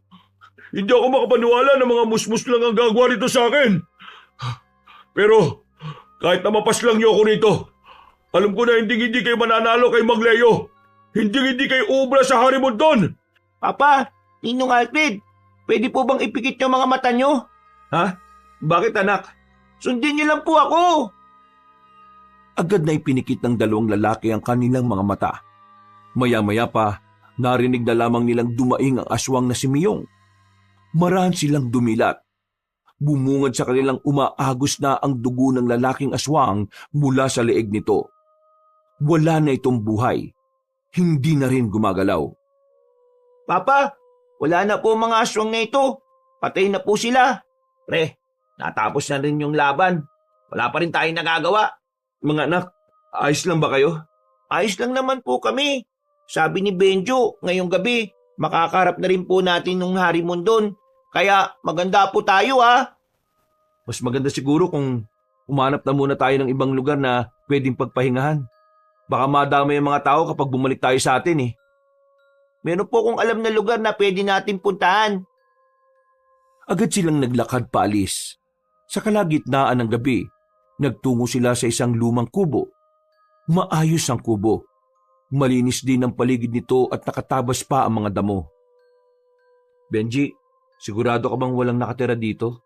Bakit parang ang ayos naman dito? Kapag kami lang po ang naiiwan ni Benjo sa bahay, dito po kami tumatambay. Kami po nagdinis ng lugar na ito. Sinasabi ko na nga ba't meron kayong hindi sinasabi? Isipin niyo na lang po, Papa, na kung hindi kami lumalabas nun, edi wala po tayo ngayon dito. Oo nga naman, pre. Magpasalamat ka na lang. O edi salamat. Naalarma silang tatlo nang makita nilang tila sumakit ang ulo ng batang si Benjo. Sinindihan na ni Benji ang malaking gasera na naroon. Inalalayan nila si Benji na makapasok sa loob.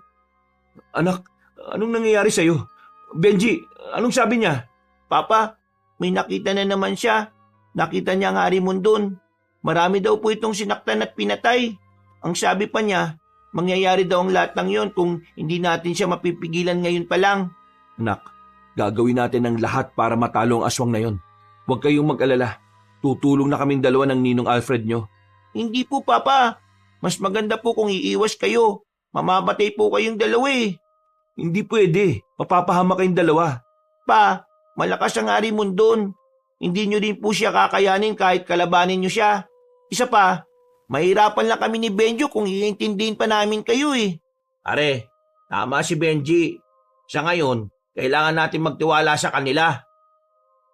Kahit na gustong-gusto sumama ni Gibo, ay wala na rin siyang ibang magagawa. Napagtanto niya na totoong magiging pabigat lamang silang dalawa sa dalawang bata. Ipangako niyo sa akin na makakabalik kayo ng ligtas Benji, Benjo. Papa, sige na po, umalis na po kayo. Halika na kasi pre, ulit mo rin no. Kailangan niyo pong umalis, malapit na pong Harimondon. Nag-aalangan tumakbo ang dalawang lalaki. Palingon-lingon pa sila sa likuran habang papalayo sila sa kinaroroonan ng dalawang bata. Malakas ang kaba ni Gibo. Natatakot siya na baka yun na ang huling sandali na makikita niya ang kambal. Pero sa kabilang banda, pilit niyang kinukondisyon ng kanyang utak na kailangan niyang pagkatiwalaan ng dalawang bata. Pre, yun na yung Harimondon Pre, bakit ka tumigil? sige na. Mauna ka na. Ha? Baliw ka ba? Sabi ni Benji, kailangan na nating umalis. Pre, hindi ko kayang iwan si Benji at Benjo sa ganung kalagayan. Ay naku, kulit mo naman Yun nga ang mas makabubuti sabi ng anak mo, pre. Isipin mo na lang kanina wala naman tayong nagawa. Ngayon pa kayang mas malakas yung kalaban nila? Kaya nga dapat nandun ako kasi mas malakas ang makakalaban nilang dalawa. Pre, hindi ko kaya manood lang Nababahala ako na baka wala na akong dat na anak. Bakit? Wala ka bang tiwala sa kanila? May tiwala ako sa kanila. Pero minsan, hindi sapat ang tiwala ko para masiguro kung ligtas sila. Gagawin kong lahat na makakaya ko para protektahan sila. Dahil nangako ko kay Sonia na kahit na anong mangyari hindi ko hayaang mapahamak ang mga anak ko. Sige na, diyan ka na pre. Uy! Umalik ka dito! Binilikan ni Gibo ang mga anak niya. Wala na siyang pakialam kung gaano kalakas ang aswang na aabutan niya. Basta ang tanging tumatakbo na lamang sa kanyang isipan ay ang makatulong sa kambal. Nang makabalik na siya, nakita niyang kaharap na ng 2 bata ang harimondon. Hindi na muna siya lumabas. Hahanap siya ng tamang pagkakataon kung paano niya papaslangin ang malakas na aswang na yon. Kayo pala ang 2 batang kumuha sa itim na kahon. Nasaan ang itim na kahon? Ibalik niyo sa akin kung ayaw niyong... Matagal na pong wala yung itim na kahon. At kung ano man ang laman nun, sinunog na namin. Anong sinabi mo? Sinunog na namin para wala na kayong mapakinabangan pa. Sa sinabing yun ni Benji ay nagsimula ng magalit ang matandang aswang. Nang gagalaiti na ito, humaba na ang mga kuko. Lumaki na rin ang katawan nito. Unti-unti na rin naging ulo ng baboy ramo ang ulo nito. Magbabayad ka sa ginawa mong bata ka! Pati na rin ikaw na hindi nagsasalita! Huwag mong dinuduro si Benjo ha. Hindi mo alam na mas malakas yan kaysa sa akin. Eh wala akong pakalam kung sino sa inyong 2 malakas. Dahil pipinuhin ko kayo at itutupi ko kayong 2 sa 8. Dahil sa laki ng katawan ng harimondon, parang yumayanig kapag naglalakad ito. Nung mga sandaling yon, nakita ni Gibo na tila hindi man lang kinakabahan ng 2 bata. Parang kalmado lang. Parang hindi nakakaramdam ni kaunting takot. Magsisisi kayo ako ang kinalaban nyo! Nang makalapit na ang harimondon sa 2, nagawang makailag ni Benji at Benjo. Gamit ang kanilang itak, tinaga ni Benjo ang aswang na si Leo sa hita. Sinundan naman ito ng taga ni Benji sa bandang likuran. Nung mga sandaling yon, akala nila ay tatabla ng aswang. Pero tumawa lang ito na malakas. Tila hindi man lang naramdaman ang hiwa na kanilang nagawa. Ha! Anong akala nyo? Mapapatay nyo ako gamit ang simpleng itak na yan? Para nyo lang akong kinikiliti eh! Benjo, mukhang di na natin kailangan ng itak na ito. Binitiwan ng 2 ang kanilang sandata. Nagtaka naman ang aswang habang si Gibo naman nababahala dahil hindi nila alam kung ano ang gagawin ng 2. Gayong wala na itong magagamit na pamatay sa aswang. Lalabas na sana siya sa kanyang pinagtataguan pero pinigilan siya ni Alfred. Pre, wag. Hayaan mo na muna sila. Saka ka na lumabas kapag may tamang pagkakataon na. Uy, bakit ka bumalik? Malamang, di naman kita pwedeng hayaan na lang dito. Napalingon sila nang marinig na umaangil ng malakas ang harimondon. Dinakmaan ng aswang na si Manong Leo si Benji. Nahawakan nito sa damit ang bata. Akmang ibabalibag nito si Benji pero sumulpot naman agad si Benjo sa gilid. Isang malakas na suntok ang pinakwalan ni Benjo sa tagiliran ng harimondon. Sa lakas ng suntok, naramdaman pa nila Gibo at Alfred ang malakas na hangin. Napatras ang harimondon nang maramdaman ang epekto ng ginawa ng bata. Ang sabi ni Benjo, hindi pa yun ang pinakamalakas ha. At ang sabi ko naman, mukhang sa ganitong paraan ka namin matatalo. Anong karapatan niyong saktan ako? Ako ang hari ng mga aswang! Isa akong harimondon! Kaya hindi ako matatalo lang ng mga kagaya ninyo! Muling tumakbo si Leo. Sinalubong naman ito ni Benji. Sinuntok ni Benjo ang aswang pero sa pagkakataon namang ito, biglang nakailag na ang aswang. Paglingon ng batang si Benjo, isang suntok ang sumalubong sa kanya. Tinamaan si Benjo sa katawan. Tumilapon ang bata patungo sa puno. Lalabas na sana si Gibo pero nang makita niyang nakabangon agad ang bata, napangangan na lamang siya. Tingnan mo nga. Mukhang matatalo ba ng aswang yung kambal kung ganyan sila kalakas? Tingnan mo, nakabangon pa oh. Nung mga sandaling yun, nagtaka na rin ang aswang. Nanlalaki ang mga mata nito nang makitang parang wala namang epekto ang suntok niya sa batang si Benjo. Paglingon ni Leo sa kaliwa, sumulpot doon si Benji. Sinuntok siya sa mukha ng bata. Sa lakas ng suntok, nabungi ang isang pangil ng aswang. Gigil na gigil ang harimondon sa 2 bata. Kaya naman, ilalabas na nito ang pinakaalas nito sa laban. Naglabas ito ng hangin mula sa bibig nito at ang hangin na yon ay nagdulot ng hapdi sa mga mata ng dalawang bata. Dahil doon, nawala sa focus ang kambal. Sinamantala naman ito ng Harimondon para makaatake. Naisan ko kayo mga bata! Tumakbo ng mabilis ang aswang na si Leo at saka sinuntok si Benji. Sumadsad pa sa lupa ang mukha ng bata. Habang si Benjo naman ay nakatikim naman ng malakas na sipa.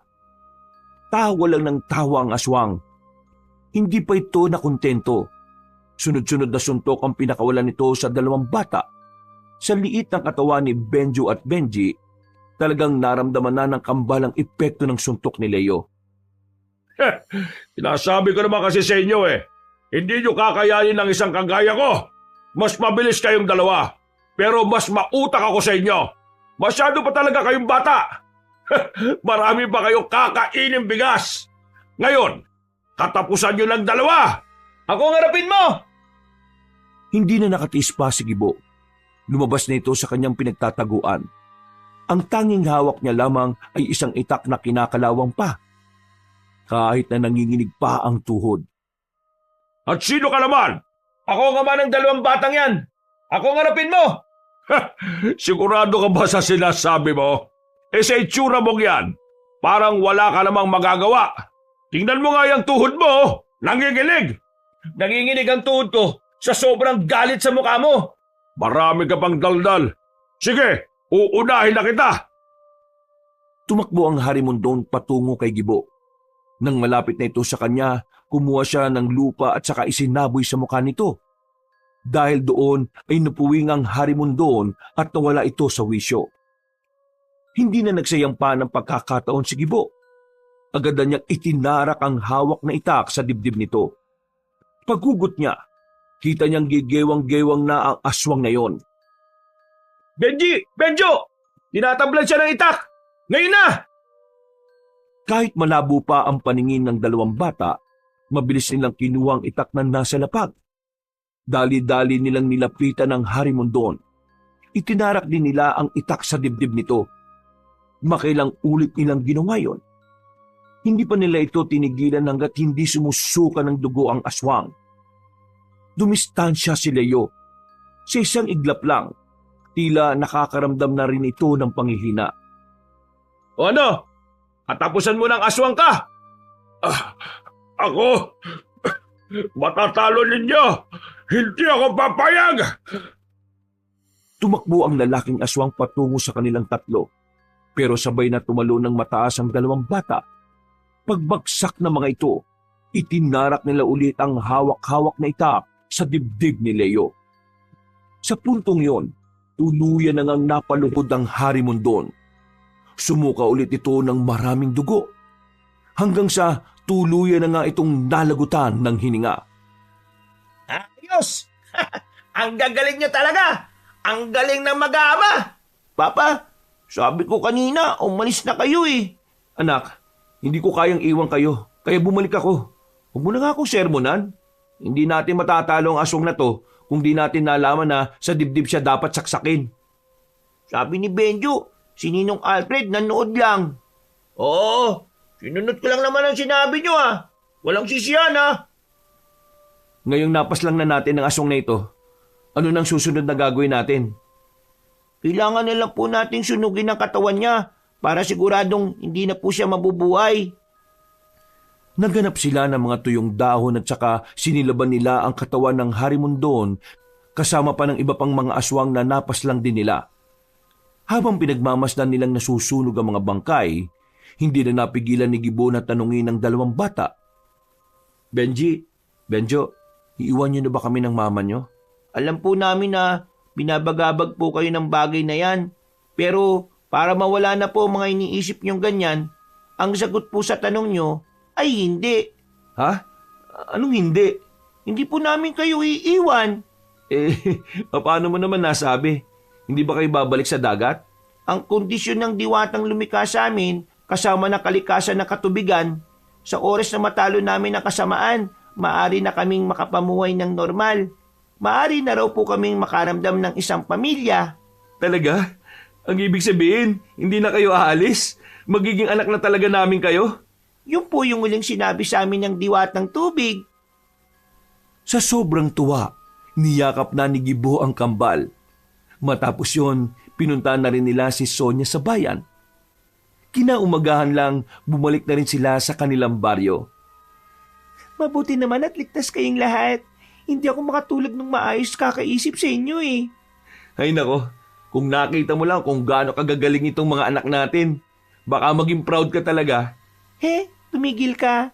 Hindi na sila lalaban sa aswang, no? Huli na yon. Mama, marami pong salamat sa tiwala niyo sa amin ni Papa. Salamat din po sa suporta. Pinapangako po namin na ngayong wala na mga aswang, magiging normal na anak niyo na po kami. Normal ba yung ganyang magsalita? Pre naman, ya mo na. Ito naman oh. Ay, sorry. Nagtawanan na lamang sila ng mga sandaling yon. Walang paglagyan ng kaligayahan ang lalaking si Gibo. Hindi pa rin siya makapaniwala na nalagpasan nila ang lahat ng pagsubok na dumating sa kanila. Sa ngayon, sinusubukan na nilang makabangon at mapaunlad ang kanilang buhay. Kahit na mahirap, masaya sila. Dahil kahit na papaano ay masaya at mapayapa nilang tinatahak ang bagong landas ng kanilang buhay. Wakas. Diyos ko, saan ka ba galing?